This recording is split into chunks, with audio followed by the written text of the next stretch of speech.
حضرت میاں شیر محمد شرقپوری علیہ رحمہ فجر کی نماز کے بعد یہ ٹوٹیاں نہیں جس طرح ہوتی تو وہ چھوٹا سا برآمدہ تھا، تو برآمدے کے اوپر بیٹھ کے وظائف کرتے تھے اور پھر اشراق کی نماز تک وہاں بیٹھتے اور پھر تشریف لے جاتے۔ گرمی کی شدت تھی تو حضرت فرائض کی ادائیگی کے بعد وہاں چلے گئے، تو نمازیوں نے آپس سے مشورہ کیا کہ یار حضرت کو عرض کریں کہ بارش کے لیے دعا کی جائے۔ تو حضرت جا کے وہاں اپنے وظائف میں لگ گئے، تو انہوں نے کہا چلو ہم مسجد کے سین میں کھڑے ہو جاتے، حضرت توجہ کریں گے تو عرض کریں گے۔ تو جتنے نمازی تھے وہ سارے صحن میں کھڑے ہو گئے اور برآمدے کے اوپر میاں صاحب وظائف میں لگے۔ جب آپ کی نظر پڑتی نا لوگوں کی جانب، تو جتنے بھی نمازی تھے سارے ہاتھوں سے اشارے کر کے کہتے یعنی دعا کرو، زبان سے نہ بولتے، ہاتھوں کو ایسے ہلاتے اور یہ کہتے کہ ادھر آسمان کی طرف اشارہ کر کے کہتے دعا کرو۔ میاں صاحب پھر وظائف میں لگ جاتے۔ پھر جب میاں صاحب کی آنکھ اٹھتی نا تو یہ سارے ہاتھ اٹھاتے اور آسمان کی طرف ہاتھ اٹھا کہتے۔ میاں صاحب پھر وظائف میں لگ جاتے۔ جب 2-3 مرتبہ ایسا ہوا نا تو میاں صاحب کی ہنسی نکل گئی اور ایسے آسمان کی طرف دیکھ کے کہا چل ہن پا دے۔ کہتے ہیں بس یہ بات کہنے کی دیر تھی کہ چھم چھم می برسنے لگا۔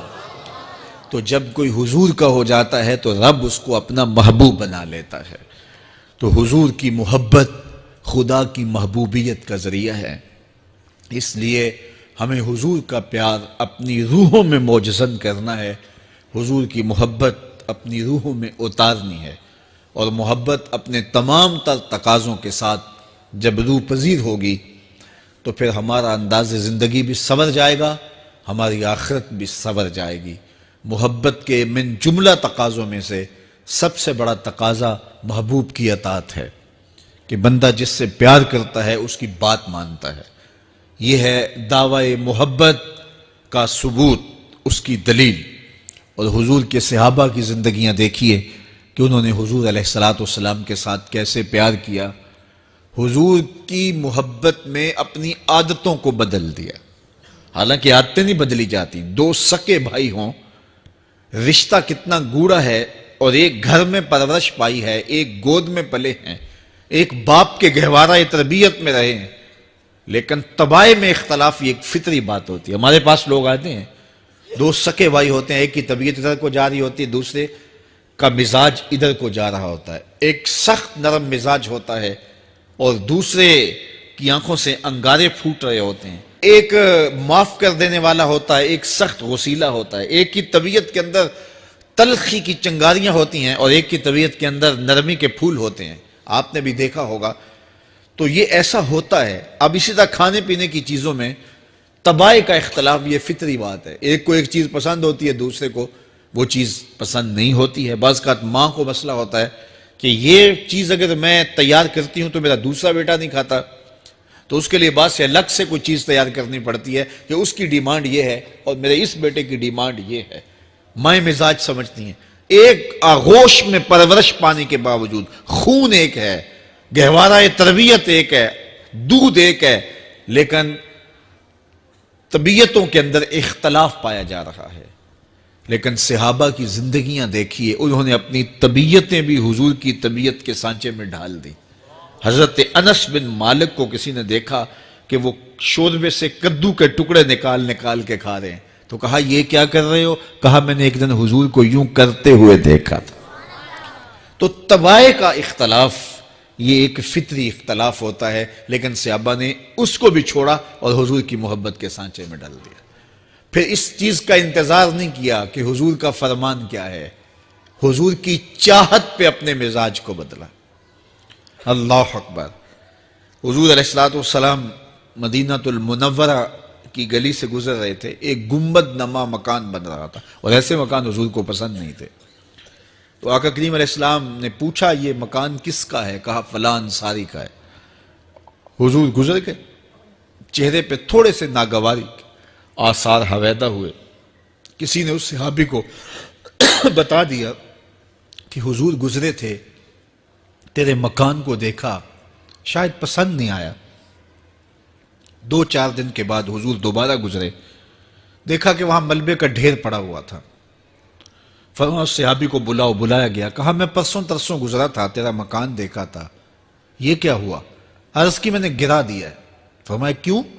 عرض کی سنا تھا آپ کو پسند نہیں، سنا تھا آپ کو پسند نہیں، میں اور آپ دیکھیں ہمارا کیا کیا حضور کو پسند نہیں، سر سے لے کر پاؤں تک، نجی زندگی سے لے کے سیاسی زندگی تک، اپنے امور ذات سے لے کر کے اپنی معاشرتی زندگی تک، ہمارا کیا کیا حضور کو پسند نہیں، اور ہر وہ چیز بدل دیں جو حضور کو پسند نہیں۔ محمد دی زیارت محمد دے رنگ وچ، اے ٹھگ بازیاں جانے پیارا محمد صلی اللہ علیہ وسلم۔ میرے شیخ کامل کا ایک شعر ہے، اور وہ شعر اتنا وزنی ہے کہ اگر میرے پاس جواہر لال موتی ہوں اور میں ایک پلڑے میں ڈال دوں اور ایک پلڑے میں یہ شعر رکھ دوں تو یہ شعر پھر بھی بھاری ہوگا۔ یاری لا تو پاک نبی سنگ، اے پر پوری یاری، پھر درود قبول ہے تیرا لکھ نہ لوں ایک واری۔ 1.25 مرتبہ درود پڑھنا ایک طرف، اور ایک دفعہ حضور کی ذات پہ درود پڑھنا، ان کی محبت کے سانچے میں یوں ڈھل کر کے جو وہ کہتے ہیں وہ میری زندگی کا عمل ہے، یہ اس سے وزنی ہے، یہ اس سے بھاری ہے۔ تو حضور کی محبت، حضور کے ایک صحابی تھے، وہ حضور کو ملنے آئے، اور آئے تھے بحرین سے۔ اچھا، انہوں نے حضور کو سلام کیا تو حضور نے رخ پھیر لیا، ناراضگی کا اظہار کیا، تو وہ سمجھے کہ شاید حضور نے ایسے ہی رخ پھیرا، تو جدھر حضور نے رخ پھیرا وہ ادھر جا کے سلام کرتے ہیں، تو حضور نے پھر رخ پھیر لیا، سمجھ گئے کہ حضور ناراض ہیں۔ اب انہیں سمجھ یہ نہیں آ رہی تھی کہ ناراضگی کا سبب کیا ہے۔ وہ اصحاب رسول سے پوچھنے لگے کہ حضور مجھ سے ناراض لگتے ہیں، آپ میں سے کوئی بتا سکتا ہے کہ حضور کیوں ناراض ہیں؟ اللہ اکبر! آج تو کوئی بڑا باپ ہو، مرشد ہو، استاد ہو، ناراض ہو جائے اور شاگرد کو ناراضگی کی وجہ معلوم نہ ہو تو وہ الٹا ناراض آگے سے ہو جاتا ہے کہ میں نے جرم کیوں کیا ہے کہ استاد کا مزاج بگڑ گیا ہے۔ اللہ اکبر! لیکن ذرا دیکھیے، رنگ دیکھیے محبت کے، وہ صحابہ سے پوچھتا پھرتا ہے کہ حضور مجھ سے ناراض ہیں، مجھے بتائیے کہ کیا سبب ہوا؟ تو انہوں نے کہا کہ یہ تیرے ہاتھ میں جو سونے کی انگوٹھی ہے، اس سے حضور ناراض ہیں، کیونکہ حضور اس کو منع کر چکے ہیں۔ امت کے لیے سونا چاندی حضور نے امت کے مردوں کے لیے منع فرما دیا، صرف 4.5 ماشے سے کچھ کم کی انگوٹھی چاندی کی، اور وہ بھی عدد میں 1 ہو، شریعت نے جائز رکھی ہے۔ اگر 2 ماشے کی 2 ہوں گی تو پھر بھی جائز نہیں۔ عورت کو جائز ہیں 10 انگوٹھیاں پہنے، سونے کی پہنے، چاندی کی پہنے، یہ اس کا زیور ہے۔ مرد کو زیور کی ضرورت نہیں ہے، زینت کی ضرورت نہیں ہے، لہٰذا مرد کے لیے 1 انگوٹھی رکھی گئی ہے، وہ بھی اس لیے کہ اگر وہ کہیں مشکل میں ہو تو اس کو بیچ کر کے 2 وقت کا کھانا لے سکے۔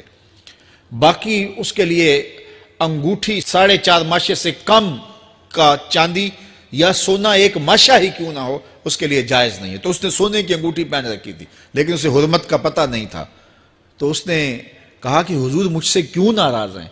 تو صحابہ نے کہا شاید یہ اس انگوٹھی کی وجہ سے ناراض ہیں۔ تو اس نے یہ نہیں کہا کہ مجھے تو پتہ ہی نہیں تھا، میرا کیا قصور؟ خیر، اس نے انگوٹھی اتار کے حضور کو پیش کرتے کہا حضور آپ اس وجہ سے ناراض ہیں؟ حضور نے انگوٹھی پکڑی اور ایسے پھینک دی، ناراضگی کی وجہ ختم ہو گئی، وہ بیٹھ گیا، بات شروع ہو گئی۔ اللہ اکبر! جب سلسلہ کلام ہوتا رہا، جب مجلس برخاست ہوئی، لوگ اٹھ کے گھروں میں جانے لگے، وہ بھی اٹھا اور الٹے پاؤں سے پیچھے چلا، تو کسی نے اس کو کہا وہ انگوٹھی تو اٹھا لو، سونے کی انگوٹھی ہے، قیمتی ہے، چلو تمہارے لیے پہننا جائز نہیں، تمہاری بیوی کے لیے تو جائز ہے۔ تو اس نے کیا جواب دیا سنیے، اس نے کہا واللہ لا آخذہ وقد طرحہ رسول اللہ صلی اللہ علیہ وسلم، اللہ کی قسم میں اس انگوٹھی کو کبھی بھی نہیں اٹھاؤں گا جس کو میرے حضور نے پھینک دیا ہے۔ تو یہ تھی ان کی محبت، یہ تھا ان کا انداز۔ تو آئیے میں اور آپ حضور سے اگر محبت کرتے ہیں تو حضور علیہ السلام کا طرز زندگی، حضور کا انداز معاشرت اختیار کریں۔